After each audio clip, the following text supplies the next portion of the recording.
Curso Promotor de Saúde e Longevidade. Essa é a nossa videoaula número 8 e o nosso interativo número 5.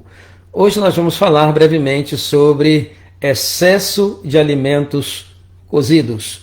Uma grande parte da população ou come pouquíssimos alimentos crus ou não comem alimentos crus. Aqueles que comem pouquíssimos alimentos crus ou que não comem alimentos crus, na realidade, estão vivendo em um estado de avitaminose moderada crônica. Por quê? Porque seu corpo não está tendo os nutrientes que ele necessita para manter-se saudável. Através do processo de cozimento, grande parte das vitaminas e das enzimas vivas, elas são destruídas. Então, é impossível nós termos uma boa saúde se não ingerirmos alimentos crus e frescos no seu estado natural. E existem duas razões para isso e existem também duas implicações quando não acrescentamos alimentos crus à nossa dieta.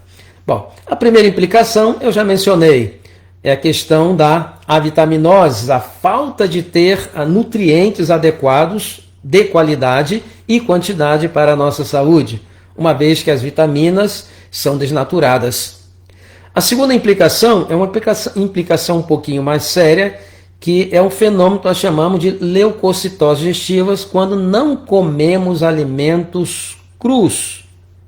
Quando comemos alimentos somente cozido, no momento que colocamos na boca o alimento, o corpo não identifica nenhuma enzima viva e desencadeia-se uma resposta imune chamada leucocitose digestiva. É como se o corpo não reconhecesse aqueles alimentos como parte dele, então desencadeia-se essa resposta imune, como se fosse atacar um inimigo.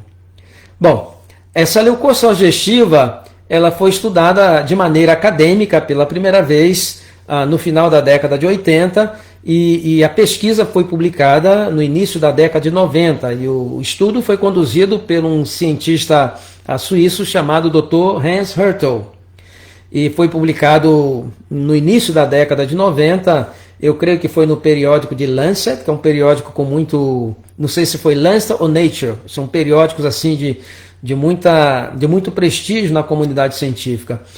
E só que o estudo dele foi feito especificamente com relação ao micro-ondas.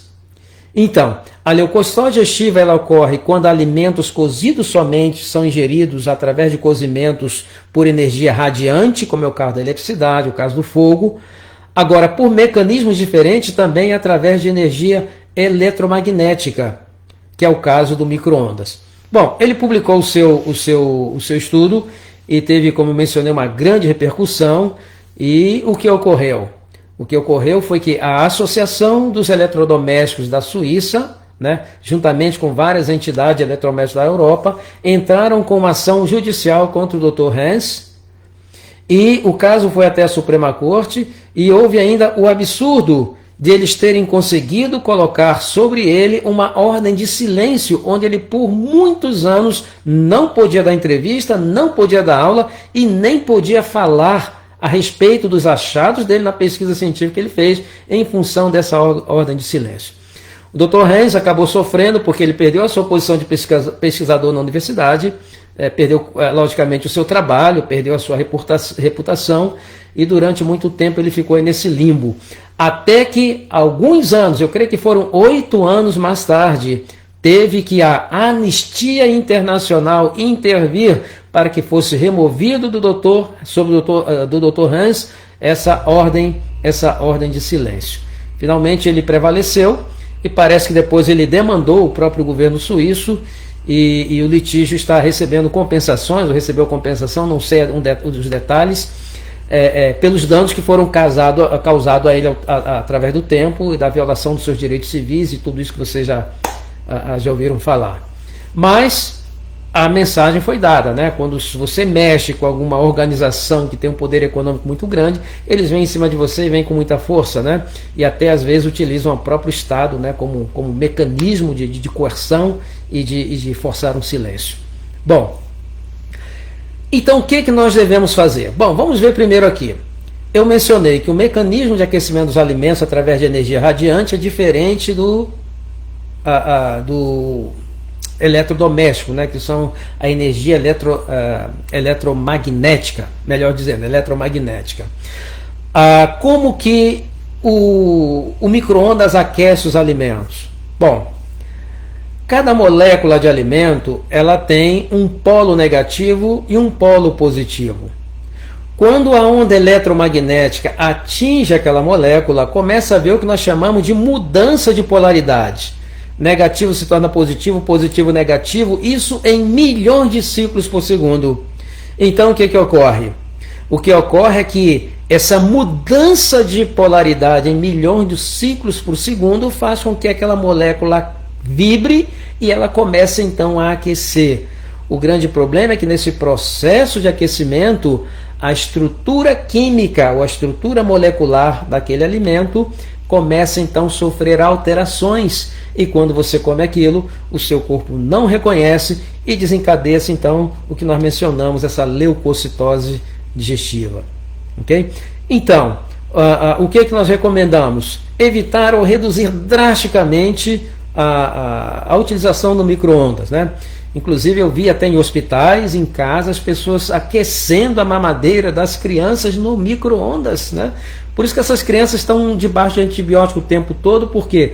Porque essa carga que se coloca em cima acaba debilitando e tornando elas cada vez mais predispostas a essas infecções recorrentes, que ocorre também em nós adultos. A diferença é que são um pouco mais resistentes, mas estamos sempre expostos a infecções recorrentes, principalmente gripes, né? E por quê? Porque nosso sistema está constantemente, aquelas pessoas que comem alimentos somente cozidos, estão constantemente colocando o seu sistema imunológico, colocando uma carga sobre ele. Então é necessário eliminar isso. Agora, como vamos resolver isso? É muito fácil, é incluir uma parte dos nossos alimentos que sejam de alimentos crus. Entretanto, só isso não resolve o problema. Tem um detalhe muito importante, é quando comer os crus. Bom, então vamos lá. Quando você coloca uma porção de alimentos cozidos à boca, em que o corpo não detecta a presença de enzimas vivas, desencadeia então essa resposta imune chamada leucocitose digestiva. Como que nós vamos fazer? Bom, vamos fazer da seguinte maneira: antes de comer qualquer alimento que esteja cozido, tem que se comer uma porção de alimentos crus. Se você vai comer no seu desejum alimentos cozidos, coma alimentos crus, de preferência frutas pela manhã. Se você for na hora do almoço comer, como uma boa salada antes do almoço, vai ter um montão de benefícios, né? Então essa é a solução. Por quê? Porque aí você tem que comer primeiro os alimentos crus, porque quando você começa a comer os alimentos crus, né, o corpo começa a detectar a presença de enzimas vivas não desnaturadas, então ele fala, isso é nosso, então inibe desencadear-se essa leucocitose digestiva. E depois você vai comer então os alimentos crus, que vão se misturar com os cozidos, e ali vai ter as enzimas vivas, e esse fenômeno então ele não vai ocorrer. Então o segredo é comer antes, uma boa quantidade de alimentos crus, antes dos alimentos cozidos.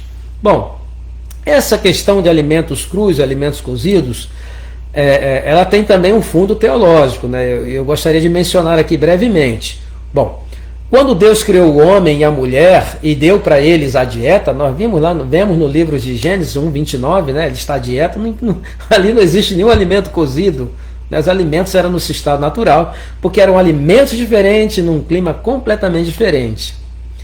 Entretanto, depois que foram expulsos do Éden, né, o planeta mudou. E depois também do dilúvio, o clima do planeta mudou completamente. Então, muitos alimentos que tinham uma consistência mais macia, né, eles adquiriram uma consistência mais rígida como um mecanismo de preservar-se. E eu creio que Deus colocou nesses alimentos alguma informação genética para que quando mudasse o clima eles pudessem perder água para o ambiente e tornasse então uma consistência mais dura e podendo-se então preservar por muito tempo. Agora, o que faz com que ele adquira essa consistência dura? Ele perde água para o ambiente. É o que ocorre com feijão, que ocorre com milho, com a maioria dos cereais, que nós podemos preservar por muitos anos, né? Imagine épocas onde não havia maneiras de se preservar alimentos se isso não ocorresse. Agora, não temos como comer um feijão cru, né? Não temos como comer como arroz cru, a não ser que seja brotos, mas isso já está relacionado com outra aula, né? Então o que nós podemos fazer? Nós temos que repor a água que foi perdida através da evaporação.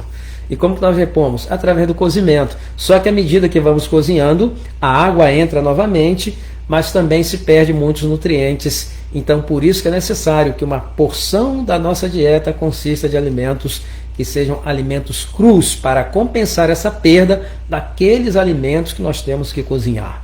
Okay? Então isso está muito, muito, muito bem claro. Okay? Excesso de alimentos cozidos não é bom para a nossa saúde. Nós não podemos, por mais vitaminas, enzimas e nutrientes artificiais que tentam adicionar aos alimentos no seu estado, aos alimentos que são cozidos, né, ou refinados, não tem como comparar em termos nutricionais, em termos de qualidade, como os alimentos crus. Eles têm que fazer parte da nossa dieta diariamente. Existe um grupo de pessoas que são crudívoros, que não comem alimentos crus, né? Então eles não têm esse problema, mas a maior parte da população não se adapta a uma alimentação puramente crudívora. Então essa estratégia é muito boa para que você possa então ter os alimentos cozidos e ter os alimentos crus, né? E obter assim o benefício dos dois lados. Ok? Bom, aos que são nossos alunos, vocês vão receber, né, a apostila, né, as orientações dessa aula por escrito, e ali também vem um questionário para você preencher, vem as dicas, né, as estratégias, como você vai fazer esse interativo. E aqueles que não são nossos alunos, para ter acesso ao nosso material escrito, entre em contato conosco, se inscreva nesse curso, ainda temos algumas vagas, e será um prazer tê-los conosco fazendo parte dessa família de promotores de saúde e longevidade. Muito bem, limitados ao que nós já falamos, desejo a todos uma boa aula, estudem, leem, um abraço a todos e até a nossa próxima aula. Bom, até aqui nós falamos de coisas que nós devemos evitar, foram 5. Agora vai ver coisas que nós devemos implementar, que serão 7. E a nossa próxima aula, os nossos alunos peguem a sua apostila, o livro Saúde e Longevidade em 12 Passos, e você vai ler das páginas 84 à página 87, e o nosso tema da próxima semana vai ser hidratação adequada. Você verá os benefícios espetaculares que uma hidratação adequada traz para a saúde humana. Um abraço e até lá.